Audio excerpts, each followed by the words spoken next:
They thought they could escape. A Navy destroyer just intercepted a ghost ship carrying $214 million in cocaine. And what happened next sent a message cartels won't forget. On November 30, 2025, deep in the Caribbean Sea, the calm water and bright sunlight were nothing but a thin disguise stretched over a region where silence often hides danger.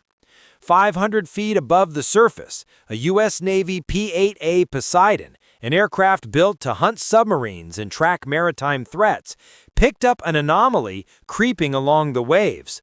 A slow-moving vessel with no name, no flag, and no AIS signal. In a smuggling corridor known to American law enforcement as the Funnel, a vessel without an identity is never a coincidence. Far below, the Arleigh Burke-class destroyer USS Gravely was already holding a silent perimeter. She wasn't on routine patrol. She was deployed from Norfolk under U.S. Northern Command's Maritime Homeland Defense Mission, an initiative designed to neutralize threats long before they reached American shores. Drug trafficking sat at the top of that list. Aboard Gravely, Coast Guard LEDET 401, elite maritime interdiction specialists, had been embedded with the ship for months, operating as the Navy's law enforcement strike team. These operators were trained to board hostile vessels, read deceptive behavior, and lock down crime scenes on open water, a skill set increasingly vital as smugglers adopt new concealment methods and smarter routing patterns. At precisely 0610, Poseidon radar confirmed the sighting.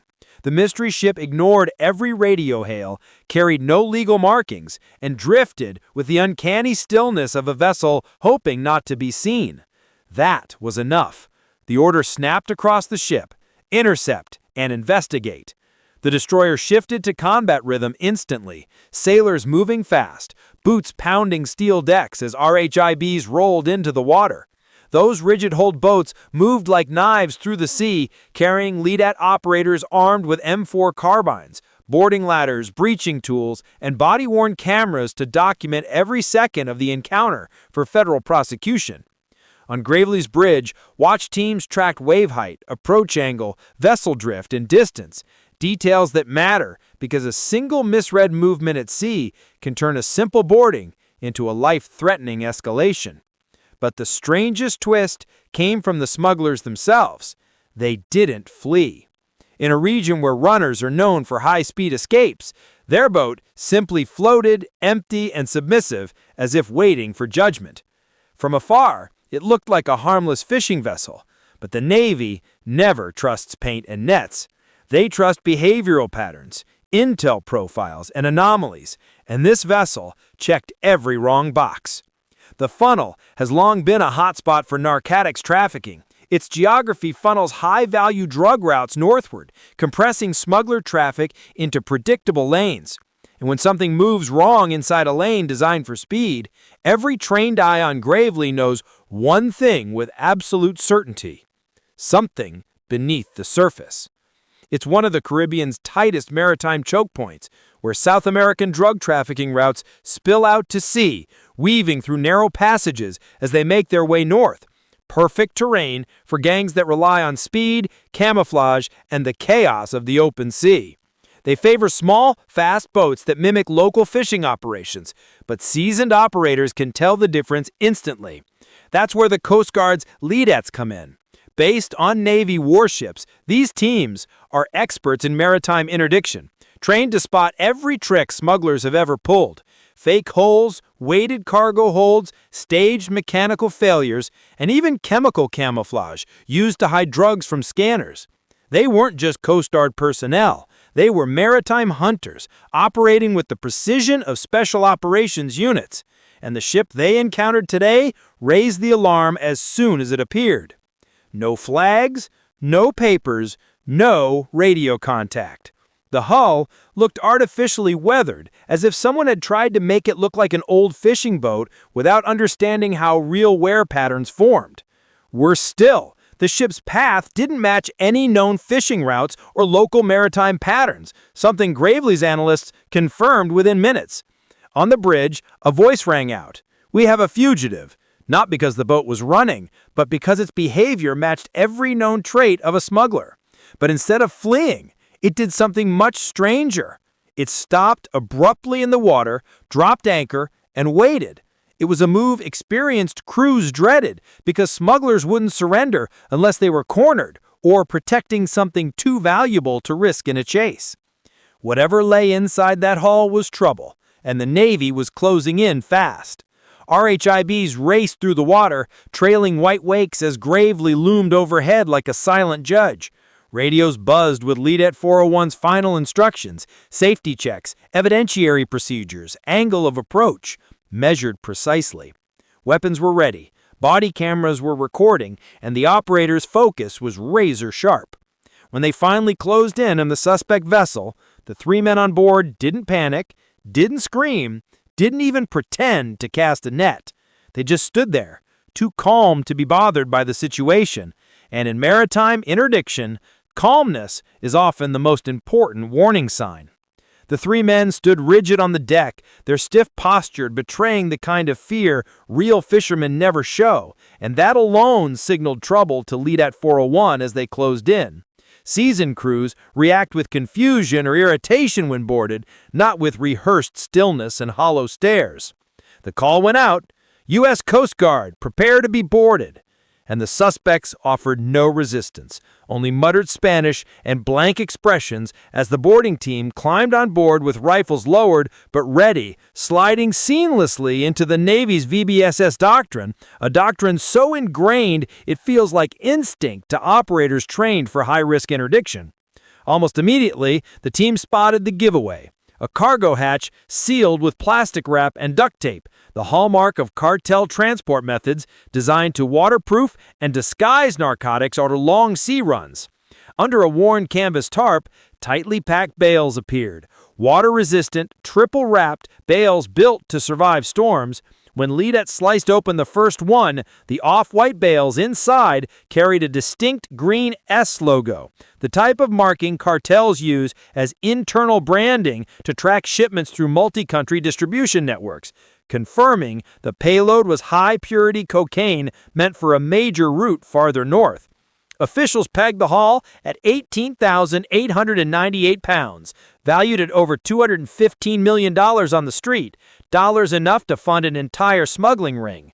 The suspects remained silent, but they didn't need to speak. The evidence was overwhelming, and LEDET immediately initiated chain of custody procedures, photographing, tagging, and logging every bale before securing the detainees and impounding the vessel. On Gravely's bridge, the atmosphere stayed steady and professional because the crew understood this wasn't luck. It was the direct result of coordinated intelligence, maritime tracking, and disciplined execution, the kind of teamwork that makes destroyers invaluable in interdiction missions. Below deck, though, a quiet sense of accomplishment spread.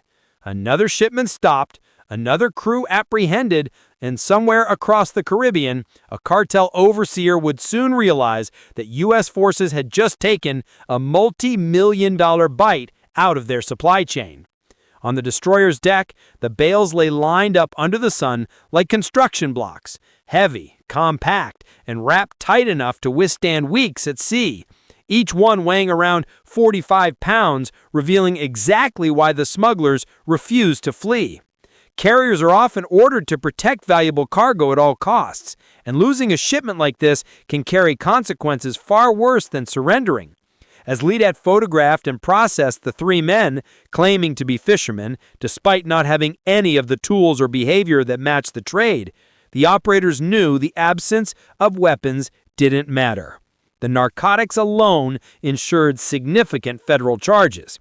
And this interdiction would feed directly into a broader effort to dismantle trafficking routes before they could ever reach American shores.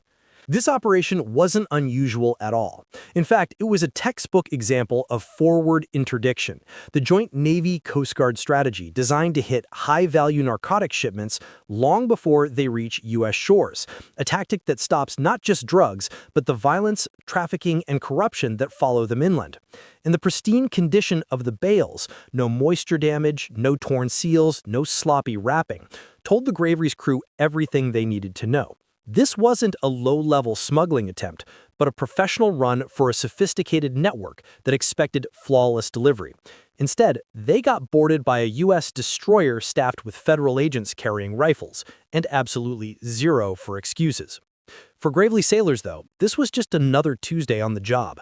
Once the cocaine was secured and the suspects detained, the real work began. Chain of custody procedures so meticulous that every single bale had to be weighed, documented, photographed, and labeled down to the gram, because in federal court, one mislabeled evidence bag can jeopardize an entire case.